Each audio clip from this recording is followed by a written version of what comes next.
That's it, he asked, his voice rising an octave. That's how you compete with swinging and phone sex. Sweaty chest hair. What do you want me to tell them? That I'm a landscape architect of the torso. What do you want me to tell them? Jeff, Audrey countered, her voice playful, but sharp. I don't know. Maybe something that includes the word satisfied, or exhausted, or maybe even filthy. Give me some credit here. Audrey laughed, a bright, genuine sound. Yeah, are those the kind of stories you tell Russell and Adam? Jeff crossed his arms, regaining his dignity. I don't tell stories to them. I'm a gentleman. Oh, please. Audrey rolled her eyes. Do not tell me you guys don't talk about sex. They do, Jeff admitted, his voice dropping to a conspiratorial whisper. Adam implies things, mostly because he's terrified of his own shadow.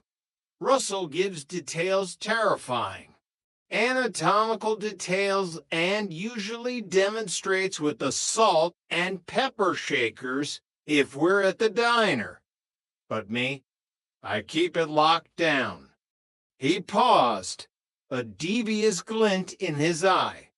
Maybe now I'll just tell them everything. Everything? Audrey challenged. Jeff leaned back, his bravado returning.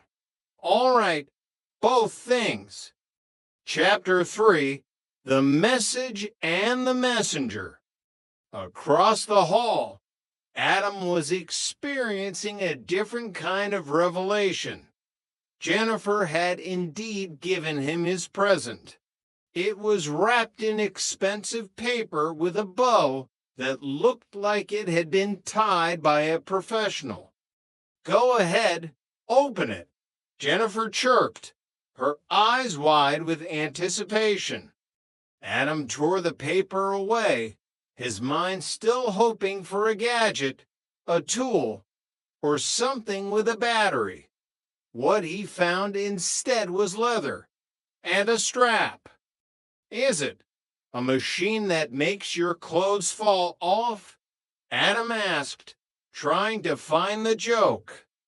No, silly, Jennifer laughed. That machine is called a corkscrew. Go ahead, take it out. Adam pulled the object from the box.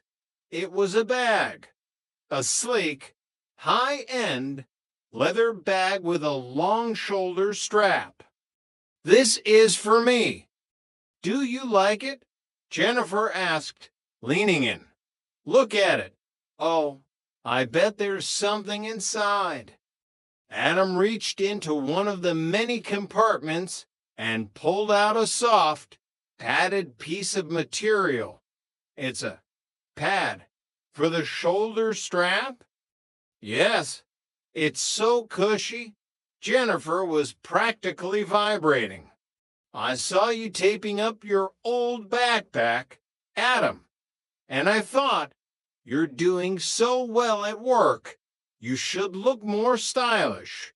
You know, more like a real grown-up, a rising executive. Adam looked at the bag. Then he looked at his old backpack sitting in the corner, the one with the 4-pin cubby that perfectly held his favorite pens and the Lucky Troll doll. But my backpack has a 4-pin cubby, he whispered. I had to go to like 3 different stores to find this one, Jennifer said, her voice softening with sincerity. I was so excited when I saw it. The other ones weren't this great. Look, I know it's not something you would normally use, but trust me, I know style. These are varying. Come on, try it on. Adam felt the weight of her expectation. It was heavier than the leather. He slid the strap over his head, the bag resting against his hip. "Okay, walk around," Jennifer commanded, clapping her hands. "Come on, strut your stuff. You're a rising young executive about town. I mean, you look fabulous." Adam walked a few steps, feeling the cushy pad dig into his collarbone. He looked at himself in the hallway mirror. He didn't see an executive. He saw a man carrying a purse. "I feel fabulous," he lied. "Totally." Chapter 4: The Purse Paradigm. The next morning at the diner, the fabulous feeling had evaporated, replaced by a cold, hard dread. Adam was sitting in their usual booth, the bag sitting on the seat next to him like a ticking time bomb. When Jeff walked in, he didn't even say hello. He just stopped, stared at the bag, and then looked at Adam. "Oh, my God, what is that?" "It was a gift from Jennifer," Adam said defensively, his voice tight. Jeff sat down, a slow grin spreading across his face. "And now it's a gift for us. I didn't say anything because I figured we could do it together." "Yeah, why don't you just not do it?" Adam snapped. "Ooh, don't get your panties, which I assume are in your purse in a bunch," Jeff countered. "It's not a purse, okay?" Adam insisted, though his heart wasn't in it. "It's a messenger bag." "And the message is, it's a purse," Jeff said. "Probably no panties in there, though. No room. What with all the douches?" Adam sighed, defeated. "All right, look, I don't like it either, okay." But Jennifer was so excited. She made such an effort to find it. I couldn't disappoint her." Jeff nodded, a rare moment of genuine empathy crossing his face, before being immediately replaced by his usual cynicism.